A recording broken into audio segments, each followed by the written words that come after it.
This is Rivalz, a new format designed to compare similar cars and help you make the right choice. The two protagonists of the day are the Polestar 4 and the Zeekr 001. These two vehicles have a lot in common, not only because they belong to brands under the same Geely umbrella, but also because they share the CL platform, the same powertrains, and even the production facility in Ningbo, China. However, they differ significantly in philosophy and driving dynamics.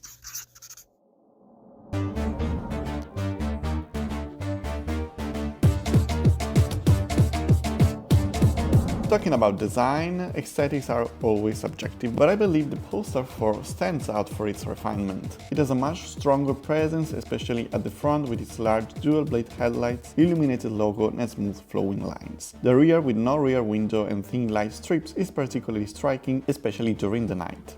The performance-pack version adds even more appeal thanks to Brembo and Polestar engineer customization. The Zeekr 001, on the other hand, is bulkier. It's a shooting brake measuring 4.97 meters in length compared to 4.83 meters for the Polestar, giving it an advantage in interior space. Its design is certainly modern, but perhaps less refined than the Polestar 4 or even the newer Zeekr models like the 007 and 007 GT. However, the Zeekr 001 compensates with a traditional rear window, whereas the Polestar's cameras, while an interesting experiment, are far from practical. Inside, the two cars are quite similar, adopting nearly the same layout. Both cars have 50.4-inch touchscreen in the center and high-quality materials. The Zeekr stands out for its Alcantara metal combination, while Polestar focuses on sustainability using 100% recycled PET or optional traceable leather. The Zeekr 001 also has a better organized center console, while the Polestar 4 barely fits two cup holders and a smartphone, which tend to slide around since the surface is in no slip. In terms of space, the 001 feels higher and brighter thanks to its rear window and slightly longer wheelbase.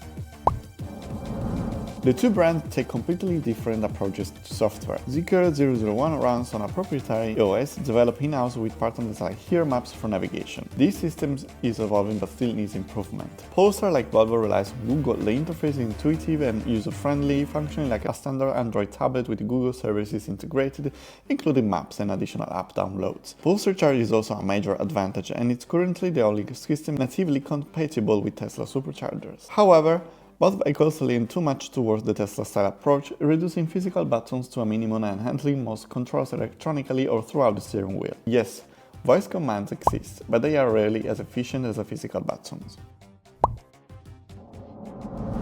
Both cars share the same powertrain, 554 horsepower from dual electric motors and a 100 kWh battery, providing about 580 km of range for the Zeekr Privilege AWD and Polestar 4 dual motor. With a single motor 272 horsepower version, range increases to 620 km for both. Polestar 4 offers a more realistic range, as its energy consumption is around 20 kWh 100 km despite its weight and power. The driving feel is where they truly diverge. The Zeekr 001 is softer and more comfort-focused, typical of many Chinese EVs.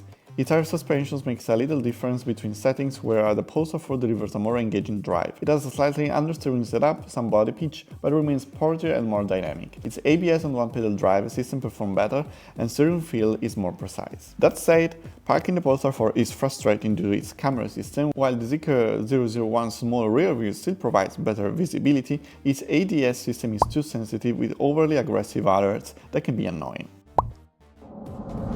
Although the Polestar 4 benefits from the Polestar Charge, it disappoints in DC fast charging. The CE platform supports 800 volts, and Zeekr is taking full advantage with an upcoming 001 that will feature over 500 kW charging, reducing 10 to 8% charge time to just 12 minutes, just as the Zeekr 7X. Currently, however, both are limited to 200 kW with charging times around 25-30 minutes. Polestars do not seem interested in introducing an 800 version, which gives the Zeekr 001 a bit advantage, especially considering it costs less and comes better equipped in the base package.